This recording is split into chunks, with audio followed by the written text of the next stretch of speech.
birinchi o'rinda turadi. Nega deganda bola o'lyapti-da, mana kechigida ham bola o'ldi. Siz sizga baribirda, aka, sizga qizig'i yo'q. Mana bu yerda nechtasiniki yo'q. Aka, hozir bu muammolar siz. Mana muammolar deyapsiz hozir.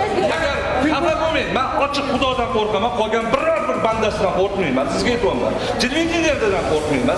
Nima uchun 2019-yil bolalar bir xil talashlikda yotibdi? 2019 hammasi. Meni yerim qiynalgandan Rossiyaga ketdi, bolam o'lim to'shagida yotibdi.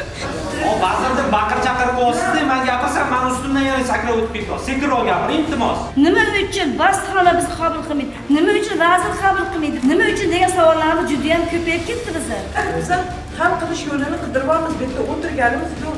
Bolamga diagnozni noto'g'ri qo'ygan xotin. Yurib turgan bolani yiqitgansizlar. Bir safar keldinglar, oziqa moddasi dedinglar, uni ham biz yozib taklif qilib kiritganmiz degan.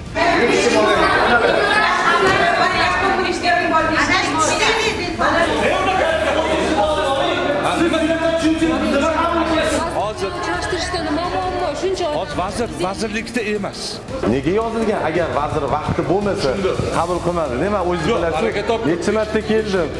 Reanimatsiyaga tushdi, bundan ortiq yana nima qilish kerak? Dori-darmon olmaganimizdan keyin. Yaqinda bitta bolacha o'tib qolyapti. Nima sababdan? Albumeni quymayapti. Oddiy bitta ana nima deydi, viloyat doktorida. Menga vazirlik chiqyapti-ku, Toshkent shahrida nechta politsiya faoliyati mendan so'radi. Gulpendan bildim. Какие-то так birinchi bu bitta kompyuterda bosganda ro'yxat qo'yish kerakmi? Sal ishni tizimli qilib, u sizlardan, tepadan. Bizga ham mazamas bo'lib kelib yig'ilish boshlandi.